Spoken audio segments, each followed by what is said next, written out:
So క్యారెక్టర్‌ని ఎతుక్కునే మూమెంట్‌లో ఏమన్నా రిస్కులు ఫేస్ చేసారా? అంటే వీళ్ళు ఫస్ట్ డిసైడ్ చేసుకొని ఈ క్యారెక్టర్ ఈయన మీరు సూట్ అయితారు. ఆన్ సెట్‌కెళ్ళేసరికి ఎందుకులే వేరేతోని అలాంటివి పెట్టుకుంటారు. ఏం ఏం ఫేస్ చేయలేదు. యాహ్! అందులోనే అమ్మాయిలం కాదు కాబట్టి కాస్టింగ్ కోచ్ ఇలాంటిది అలాంటివి మా మీద ఉండవు. ఉండదు కాబట్టి ఓకే. అలాంటివి అలాంటివి ఫేస్ జరగలేదు. చేయలేదు. అంటే రియల్‌గా అబ్బాయిలం జరుగుతుందా? కాబట్టి ఆ! కాస్టింగ్ కోచ్ ఇలాంటిది ఏది ఏం లేదు. లేదు. ఆ! కమిట్మెంట్స్ ఇలాంటివి ఏం లేవు. కాబట్టి ఆ! I'm so very happy. Okay. అంటే ఇండస్ట్రీలో కాస్టింగ్ కోచ్ గురించి చెప్పాలంటే ఏం చెప్తారు మీరసలు? అఫ్ ఏదైనా సరే అవతల హ్మ్. వాళ్ళ ఇప్పుడు ఒక క్యారెక్టర్‌కి ఒక 4 మెంబర్స్ కాంపిటీషన్ ఉండేది. ఓకే. ఇప్పుడు 40 మెంబర్స్ కాంపిటీషన్ ఉన్నారు. అందులో cousins. Recommendations. So many recommendations. So ఎవరు అంటే కాస్టింగ్ కావచ్చు, ఒకరిని ఇబ్బంది పెట్టేది ఇండస్ట్రీలో ఎప్పుడూ లేదు. ఓకే. ఇప్పుడు ఒక అబ్బాయి, అమ్మాయి ఇష్టపడితేనే అది ఏదన్నా జరుగుతుంది. అంతే తప్ప ఒకరిని బలవంతంగా ఇంకొకరు ఎవ్వరు ఏమీ చేయలేరు. ఓకే.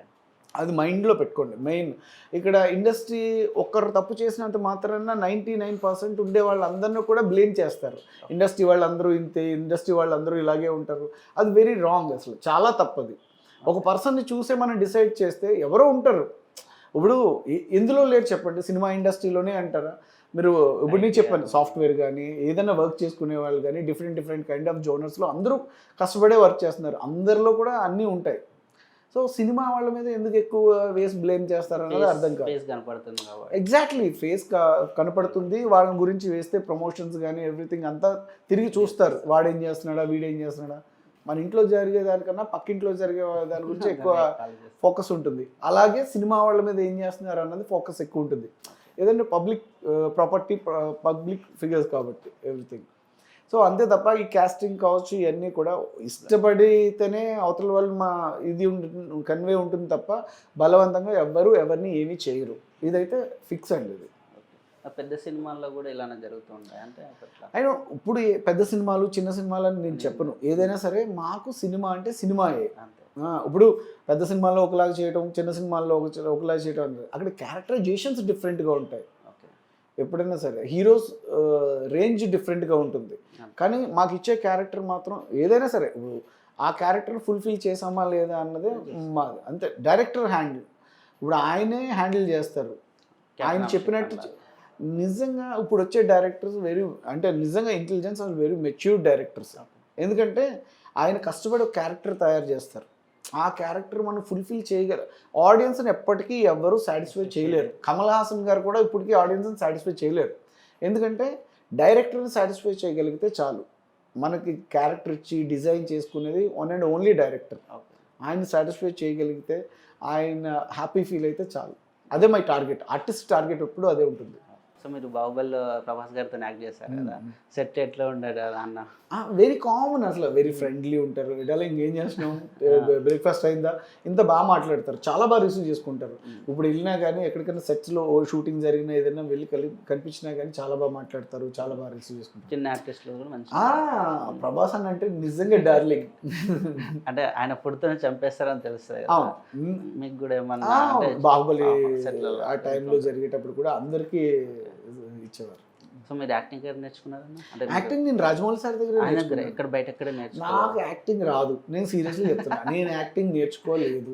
నేను నేర్చుకుంది ఓన్లీ క్లాసికల్ కూచిపూడి. ప్రభుదేవ గారు అంటే చాలా ఇష్టం. ఆయన కూచిపూడి ఇలా అని తెలిసి నేను ఒక 6 months కూచిపూడి నేర్చుకున్నాను. త్యాగరాయ మ్యూజిక్ కాలేజ్ కోటి దగ్గర ఉంది. దానికి ప్రిన్సిపల్ ప్రసన్న, నా మేడం వచ్చి ప్రసన్న రాణి గారు. దానికి ప్రిన్సిపల్ వచ్చి జేడి సౌరర్ వాళ్ళ మదర్ ప్రిన్సిపల్. ఇప్పుడు కొత్త కొత్త ప్లాట్ఫామ్స్ వస్తున్నాయి ఇండస్ట్రీలో. సో దాంట్లో ఉండే యాక్టర్స్ కూడా మంచి మంచి రోల్స్ చేస్తూ ఉంటారు కదా. సో దాని మీద మీ ఒపీనియన్ ఏంటి? అంటే మీరు చాలా సీనియర్ నుంచి ఉన్నారు, అంటే చాలా ఇయర్స్ నుంచి ఇండస్ట్రీలో ఉన్నారు కదా. సో వీళ్ళు కొత్తగా వచ్చి హీరోస్ కానీ కమెడియన్స్ కానీ సెటిల్ అవుతున్నారు మంచిగా. సో మరి మీరు అనేది ఎట్లా?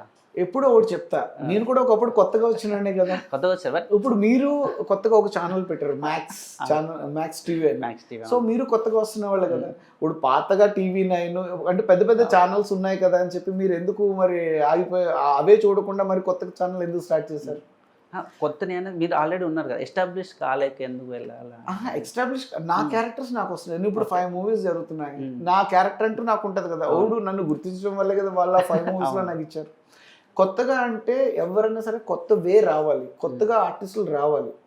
ఎప్పుడు ఒకేలా ఉండకూడదు. నేను ఒకప్పుడు కొత్తగానే ఫీల్ అంటే అవుతాను. మీరు ఇప్పటికీ కూడా నేను సీనియర్ కదా అన్న, సో కొత్త సీనియర్ జూనియర్ అనేది ఏం ఉండదు. ఇప్పుడు ట్రెండ్ అన్నది కంప్లీట్ చేంజ్ అయిపోయింది.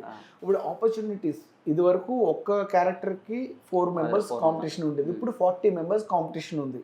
అందులో so many recommendations, hero recommendations, director recommendation, co director recommendation, manager recommendation, some kind of అంటే వాళ్ళ పరిధిలో ఉండే అందరూ కూడా రికమెండ్ చేసి ఆ క్యారెక్టర్ ఒకటి చేస్తున్నాము అంటే అంత కాంపిటీషన్ ఉంది ఆ క్యారెక్టర్కి. సో అది ప్రూవ్ చేసుకోవాలి, అది క్యారెక్టర్ బట్టి ప్రూవ్ చేసుకోవాలంటేనే పెద్ద టాస్క్లా ఉంది ఇప్పుడున్న జనరేషన్.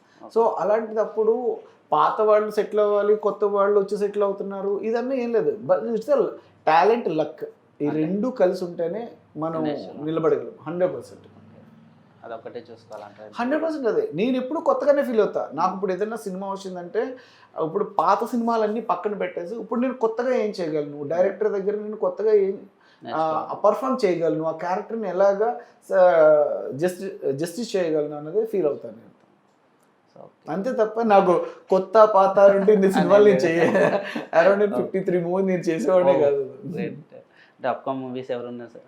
ఇప్పుడు అప్కమింగ్ మూవీస్ 5 ప్రాజెక్ట్స్ జరుగుతున్నాయి. ఒకటి నవాబ్ ఒకటి జరుగుతుంది, ఒకటి ఓంకార్ బ్రదర్ది మొన్నే పేరు అనౌన్స్ చేశారు, శివం బజే ఒక ప్రాజెక్ట్ జరుగుతుంది.